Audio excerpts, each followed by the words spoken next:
السلام عليكم ورحمة الله وبركاته. بسم الله الرحمن الرحيم.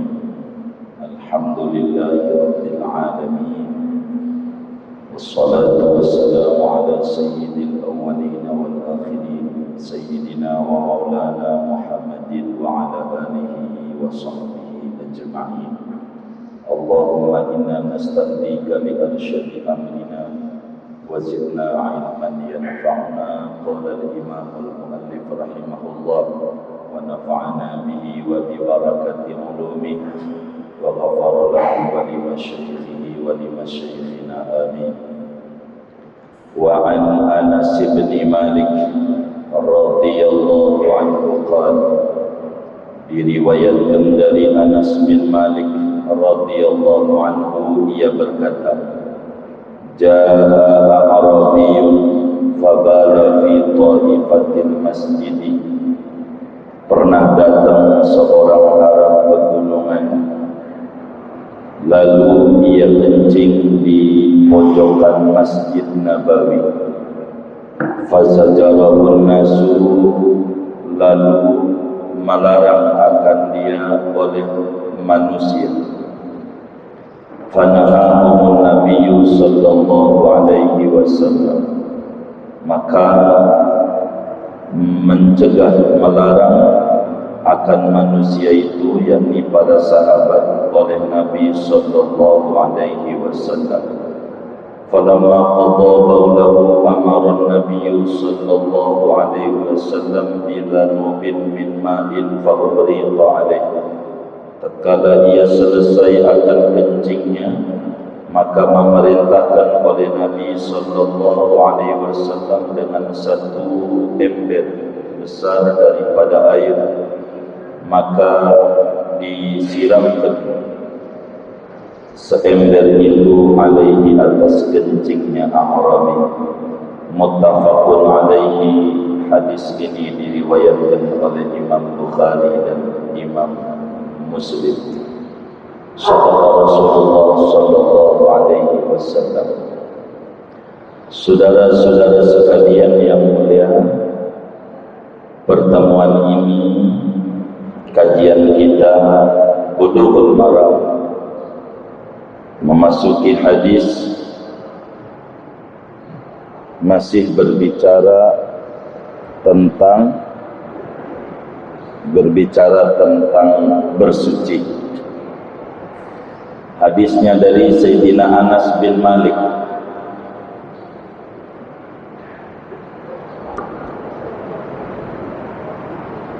Hadisnya dari Sayyidina Anas bin Malik, sahabatnya Rasulullah sallallahu alaihi wasallam yang luar biasa. Seperti dijelaskan sebelumnya, Nabi itu punya sahabat 124.000 orang. Salah satunya Anas bin Malik. 10 tahun Anas bin Malik ikut Rasulullah sallallahu alaihi wasallam. Karena memang Nabi ada di Madinah 10 tahun. Tapi Anas bin Malik sebagai khadimnya Rasulullah sallallahu alaihi wasallam menyatakan tentang majikannya. Belum pernah Rasulullah bila saya ngerjain sesuatu lalu beliau bilang, kenapa kerjakan itu? Bila saya tidak mengerjakan sesuatu lalu kemudian Nabi, kenapa kamu tidak kerjakan? Itulah sikapnya Rasulullah sallallahu alaihi wasallam. Dan banyak hadis berbicara mukjizat Rasulullah sallallahu alaihi wasallam yang diriwayatkan dari Sayyidina Anas bin Malik. Sayyidina Anas bin Malik karena menjadi khadimnya Rasulullah, 2223 hadis disampaikan kepada umat. Salah satunya hadis yang akan kita bedah pertemuan ini. Kata Anas bin Malik, jaa Arabiyyun, pernah datang orang Arabi.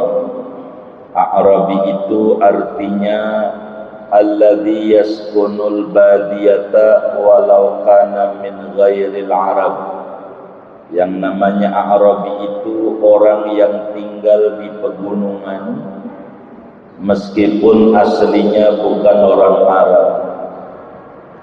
Jadi A'rabi itu orang yang kurang mengerti tata krama. Namanya A'rabi, orang pegunungan. Jadi primitif, belum mengenal peradaban, belum mengenal tata sopan. Ini nama sahabat Nabi ini disembunyikan karena kurang etis menerangkan perilakunya. Namanya juga orang pegunungan dari kampung. Namanya tidak dijelaskan oleh Sayyidina Anas bin Malik. Dalam riwayat yang lain, ini namanya adalah Harpus, nama sahabat ini. Dalam riwayat yang lain, namanya Dzul Khuwaisarah Al-Yamami, dan ini yang cukup kuat nama sahabat ini. Ada juga riwayat yang menyebutkan nama sahabat ini namanya Uyainah bin Hisin Al-Fazzari. Ada juga riwayat yang menyebutkan namanya Aqra' bin Habis. Kenapa Anas bin Malik tidak jelaskan namanya? Karena menutup perilaku yang kurang baik. Dari apa yang dia lakukan, belum mengerti tata adab di dalam Masjid Nabawi. Kata Sina Anas bin Malik, ja'a a'rabiyun fabala fi ta'ifatil masjid. Ada orang Arab pegunungan datang di saat Rasulullah sallallahu alaihi wasallam sedang mengajar, lalu kemudian dia kencing aja di pojok masjid. Kencing aja pojokannya. Masjidnya belum seperti sekarang pakai ubin begitu, masih tanah zaman dulu. Kemudian para sahabat ada yang mau membentaknya, ada yang mau ngomelin, pada melotot. Fazajarahun nas, kata Sayyidina Anas, orang-orang pada marah dengan dia kencing tuh, pada mau marah, pada berdiri. Begitu habis kencing di masjid, meski di pojokan masjid. Lalu kemudian ketika para sahabat mau marah, ama Nabi, ndak usah, biarin. Dilaranglah sahabat yang mau marah itu oleh Nabi Muhammad sallallahu alaihi wasallam. Biarin. Akhirnya itu orang setelah beres kencing duduk aja gitu, ikut ngaji. Mana enggak cebok lagi. Kata Nabi, kemudian tolong ambil air seember besar, siram itu kencing. Kencing itu siram. Hadis ini saudara diriwayatkan oleh Imam Bukhari di dalam Sahih Bukharinya, Imam Muslim juga riwayatkan di dalam Sahih Muslim, Ibnu Majah di dalam Sunan Ibnu Majahnya, An-Nasa'i meriwayatkan juga di dalam Sunan An-Nasa'i-nya. Begitu juga Imam Syafi'i meriwayatkan ini hadis, semuanya dari jalur Anas bin Malik radhiyallahu taala anhu. Hadis ini begitu banyak makna yang kita bisa ambil dari hadis pertemuan ini. Yang pertama, Islam mengatur adab adabul masjid. Ada adab-adab ketika orang itu di masjid, satu baitun min buyutillah, tidak boleh untuk dikotori. Cuman ini orang dari pegunungan tidak mengerti. Namanya orang enggak tahu, tidak boleh diomelin. Itulah Rasulullah sallallahu alaihi wa alihi wasallam. Enggak diomelin. Padahal berbicara hurmatul masjid. Hadis ini juga berbicara tentang amar ma'ruf nahi munkar.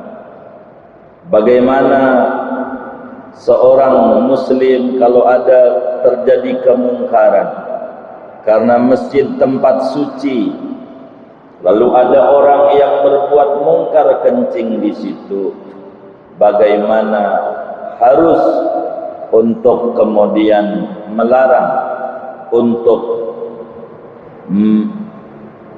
menegakkan jangan sampai dia mengerjakan kemungkaran. Tandanya para sahabat pada bangun mau melarang itu di hadapan Rasulullah sallallahu alaihi wa alihi wasallam. Hadis ini saudara berbicara fikihnya. Kita tinjauan fikih dulu dah sebelum tinjauan akhlak. Sebab ini banyak tinjauan di sini. Kita fikih dulu karena hadis hukum. Tinjauan fikihnya hadis ini saudara adalah menerangkan tentang kencing itu najis. Buktinya Rasulullah sallallahu alaihi wasallam menyuruh untuk menyiramnya, bahwa najis kencingnya manusia itu najis. Tandanya Nabi memerintahkan untuk mencucinya. Itu satu. Baik itu kencingnya orang dewasa ataukah kencingnya anak kecil, kalau yang namanya kencing tetap najis. Bagaimana dengan kencing selain manusia? Juga sama, najis.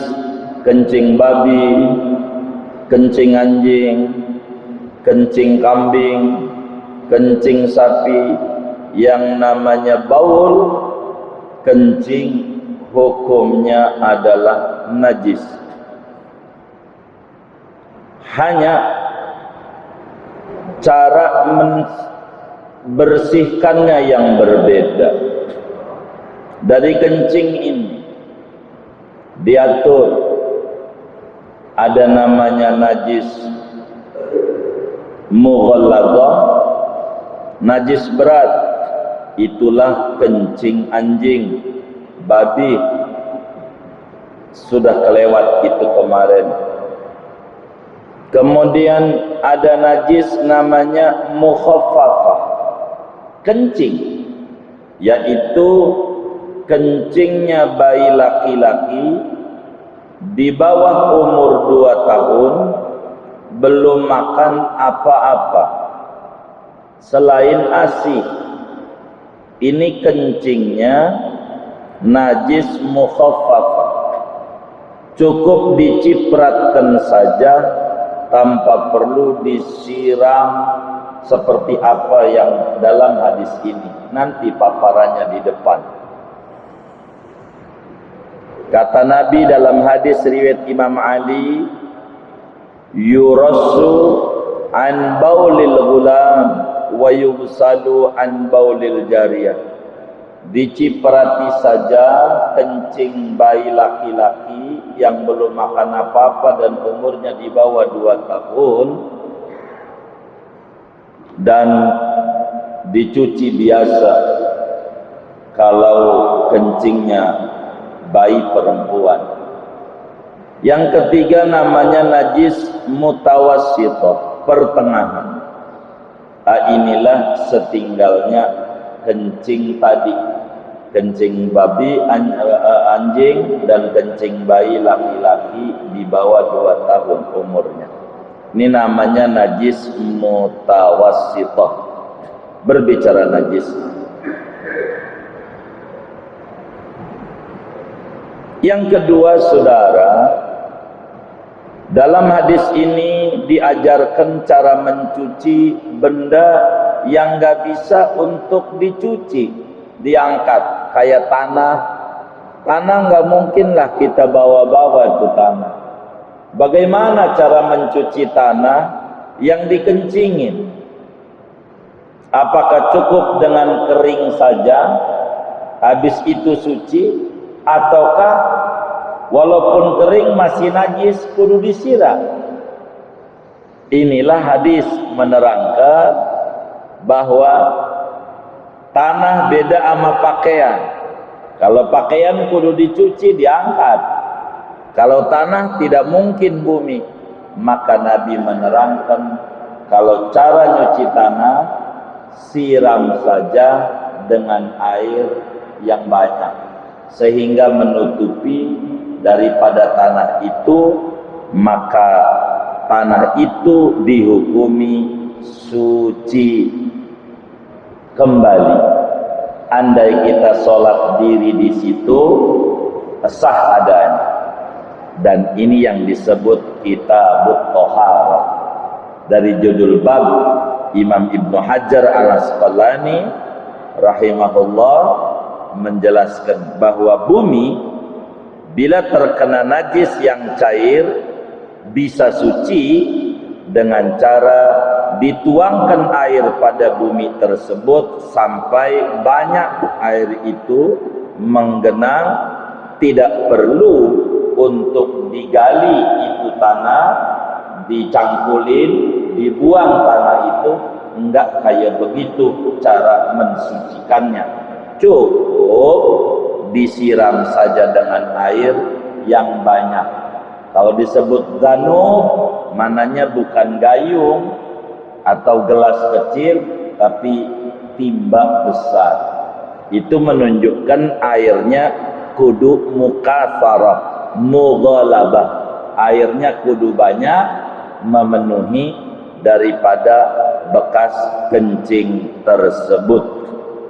Enggak perlu kudu digali-gali lagi, cukup disiram saja, maka sudah suci kembali tanah itu.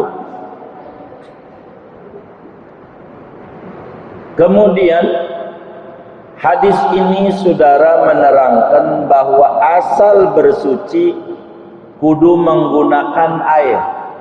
Tandanya Nabi menyampaikan, fa amaran Nabiyyu sallallahu alaihi wasallam bidanubin min ma'in, yakni aslut taharah bil ma'. Asal alat untuk bersuci itu menggunakan air. Dengan kering saja daripada tanah tersebut tidak cukup. Dengan kena angin atau kena sinar matahari sehingga menjadi kering, enggak bisa, masih dihukumi najis adanya. Sebab kering dengan angin atau kering dengan cahaya matahari itu tidak memadai. Tandanya Rasulullah sallallahu alaihi wasallam menyuruh untuk disiram. Dari sana menunjukkan kencing itu najis, dari sana menunjukkan air itu alat untuk mensucikan, dan juga airnya tidak cukup diciprat-ciprati doang, harus kemudian disiram. Itu begitu. Kemudian dalam hadis ini berbicara tentang akhlak. Mana akhlaknya? Satu, Rasulullah sallallahu alaihi wasallam adalah seorang nabi yang bil mu'minina raufun rahim. Terhadap orang-orang mukmin, nabi itu berbelas kasih. Apalagi mukmin yang jahil, yang tidak tahu peraturan. Allah jelaskan dalam Al-Quran, Ba'ammas sa'ila falatanhar. Adapun orang yang bertanya, jangan dibentak dan jangan diomeli. Apatah lagi orang bodoh yang tidak mengerti peraturan. Haruslah dibimbing dan diatur. Ini Nabi. Tandanya ketika sahabat mau bangun marah, kata Nabi, biarin. Ini menunjukkan bagaimana akhlak kepada orang bodoh. Caranya, orang bodoh tidak perlu untuk diomeli karena dia tidak tahu. Orang yang belum tahu peraturan, maka diajarkan bagaimana cara menghormati masjid, bagaimana cara beradab itu. Kedua, di dalam teori akhlak dari hadis ini, bagaimana kita harus memandang pada dua hal negatif. Dua hal negatif. Bila ada dua hal negatif, seperti anak kita minta nonton layar tancap keluar rumah, apa nonton TV dalam rumah. Nonton TV mulu juga kurang bagus, nonton layar tancap juga kurang bagus. Tapi dilihat dari sisi negatifnya. Kalau keluar rumah bakal tawuran, ada keributan, bergaul dengan orang yang gak jelas, maka bila dihadapkan dua hal negatif, ambil yang sedikit resikonya.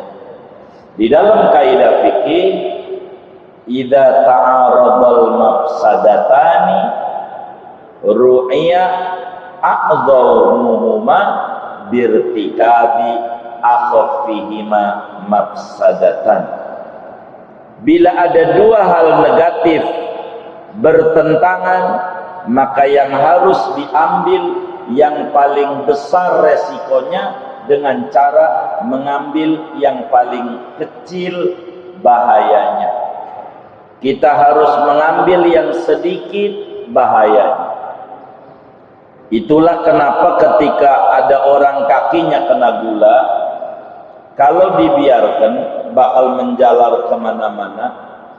Kalaulah dipotong, anggota tubuhnya bakal hilang. Enggak sempurna, tapi bakal menimbulkan sehat sama yang lain. Dibiarkan emang utuh anggota tubuhnya, dipotong jadi kurang, tapi menimbulkan kesehatan bagi dia. Maka kata agama, amputasi saja untuk menjaga anggota tubuh yang lain. Ambil yang lebih besar bahayanya. Begitu. Dengan cara potong aja tuh jempol kakinya, tidak dosa. Tandanya Rasulullah SAW dihadapkan dengan dua hal negatif. Masjid dikencingin, negatif. Sedangkan kalau kencing ini dilarang, ditahan sama dia, akan menjadi penyakit, bisa ginjal dengan menahan kencing. Dan ini resikonya lebih berat kalau dia si Arabi ini ditahan kencingnya, nanti timbul penyakit. Enggak cukup seperak dua perak, timbang nyiram masjid masih ringanan itu. Maka dalam kaidah fikih, dalam Asbah wan Nadzair, Imam Jalaluddin As-Suyuti menuliskan kaidah fikih dari hadis ini, idza ta'aradul mafsadatani ru'ya a'dhamuhuma birtikabi akhafihima mafsadatan. Namanya akhafud dararain, yang paling ringan dari dua hal yang bahaya. Kalau ditahan lebih berat, akan beresiko dalam teori kedokteran.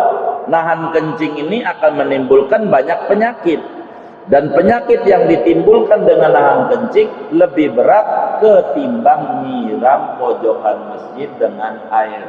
Makanya Nabi biarin. Yang kedua, ini namanya disebut bagaimana seorang pemimpin yang cerdas. Itulah Rasulullah sallallahu alaihi wasallam. Kalau ini orang dilarang, si Arabi ini kencing saudara, digertak dia, "Woi, jangan kencing di situ." Dia lari. Itu yang tadinya pojokan masjid doang, maka menjadi kemana-mana. Yang najisnya cuman sedikit tempat menjadi banyak tempat. Yang tadinya cukup seember menjadi berember-ember. Ini namanya cerdas. Biarin. Kata Nabi, biarin. Ini namanya pemimpin yang cakep. Bagaimana cepatnya mengambil solusi. Ketika sahabat mau marah, sebab dia kalau sampai digertak, "Woi, jangan kencing di situ, masjid ini." Ini nanti dia lari-lari, yang tadinya pojok doang bisa semasjid kena kencing, dan itu lebih berat lagi nyucinya, yang tadinya pojokan doang menjadi banyak tempat. Di samping itu, kalaulah dia digertak, ini masjid, jangan kencing, dia buru-buru dimasukin, kejepit sama resleting, kelojotan. Biar kata dia udah tua juga nangis kalau kejepit. Maka Rasulullah sallallahu alaihi wasallam pemimpin yang sangat luar biasa. Bagaimana cara mengambil kesimpulan dalam sebuah peristiwa, tidak pakai lama, akalnya langsung jalan Rasulullah. Fanahahum Rasulullah, dilarang, biarin. Itulah Rasulullah SAW dengan ajaran yasiru wala tu'asir, kasih mudah, jangan mempersulit. Ini akhlak saudara. Betapa akhlaknya Rasulullah amat sangat luar biasa. Betapa kecerdasan Rasulullah amat sangat luar biasa. Dan hadis ini juga menerangkan tentang amar ma'ruf nahi mungkar. Boleh, walaupun kita orang biasa, ada yang jauh lebih berwenang untuk melarang, boleh kita melarang. Tandanya sahabat siap melarang, ada Rasulullah, dan Rasulullah enggak omelin untuk kemudian dia, "Kenapa lu, kan ada gua?" Enggak. Nabi tidak begitu. Ini berbicara tentang aturan-aturan yang disebut amar ma'ruf nahi mungkar. Nahi mungkar, saudara. Hadis ini begitu besar manfaatnya, betapa Islam datang di atas kemudahan. Bu'istum muyassarin, kalian diutus untuk memberi kemudahan, yakni bu'isa nabiyukum bil yusri. Rasulullah diutus untuk membawa kemudahan-kemudahan kepada kita. Dan hadis ini berbicara pentingnya mengagungkan masjid, menghormati masjid. Tidak boleh masjid untuk dikotori. Hadis ini tidak boleh. Tandanya Rasulullah sallallahu alaihi wasallam menyuruh untuk membersihkannya dari sesuatu yang tidak layak terhadap rumahnya Allah subhanahu wa ta'ala. Saudara-saudara sekalian, maka dalam hadis yang diriwayatkan oleh Sayyidina Anas bin Malik, banyak tinjauan, ada tinjauan hukum bahwa kencing itu najis, ada tinjauan hukum bahwa air adalah alat untuk mensucikan najis, ada tinjauan akhlak, bagaimana kepada orang yang bodoh cara kita bersikap.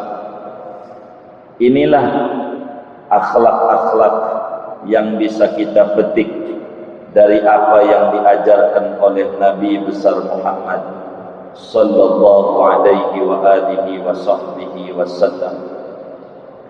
Maka lewat hadis ini, saudara, dari judul babul miyah, air suci mensucikanlah yang bisa untuk menghilangkan najis. Kemudian hadis ini juga menerangkan tentang wurudul ma'il qalil. Kalau air itu sedikit, bagaimana cara nyuci najis supaya cukup? Maka air kudu nibani najis, jangan najis nibanin air. Kalau najis ini ompol kencing masuk kepada air, maka air sedikit menjadi najis adanya. Maka caranya air sedikit siramin aja ompol, maka menjadi suci adanya karena airnya sedikit. Bila air kurang dari 2 bulan, maka caranya jangan najisnya yang dimasukin ke air, tapi airnya kudu disiramin ke najis. Inilah cara-cara. Bagaimana kalau kemudian masjidnya kayak kita sekarang dengan keramik, lalu ada kencing? Bagaimana cara membersihkannya? Maka pertama dikeringkan dulu. Itu kencing dilap biar kering, ditandain berapa ubin yang kena dengan kencing tersebut. Dikeringin, mau pakai kipas teknisnya, mau pakai lap, yang penting kering. Kalau sudah kering, berarti najis yang tadinya najis ainiyah berubah menjadi najis hukmiyah. Ini ubin najis secara hukum, meski najisnya sudah tidak tampak adanya. Kalau sudah begitu, tinggal disiram dengan air yang banyak menggenangi. Maka dengan begitu tempat itu sudah kembali menjadi suci kembali. Inilah cara-cara yang bisa diambil dari hadis yang diriwayatkan oleh Sayyidina Anas bin Malik. Dan hadis ini berbicara kalau ada orang yang kurang bagus perlakuannya, cara menyebutkannya adalah ada orang. Di sini disebut Ja'a A'rabiyun, ada orang pegunungan yang tidak mengerti adab dan tata sopan, enggak menyebutkan nama aslinya, juga jelek adanya. Kalau sampai ketahuan nama aslinya, apalagi kita anak cucunya, ini engkongnya ini dulu pernah ngencingin masjid Nabi, kan gak enak banget.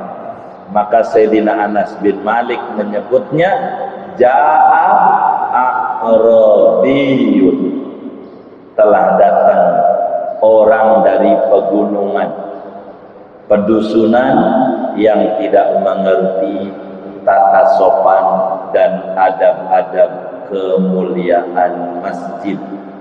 Maka cara-caranya harus yang sopan. Inilah saudara yang bisa kita ambil dari hadis ini. Adapun dengan judul bab yang dijelaskan oleh Imam Ibnu Hajar Asqalani menerangkan kencing najis dan air adalah alat untuk mensucikan najis. Inilah yang disebut dengan kitabut thaharah. Wallahu a'lam bishawab. Ada yang ditanya mungkin dari materi ini atau di luarnya sebelum doa. doa dipersilahkan. Wallahu a'lam.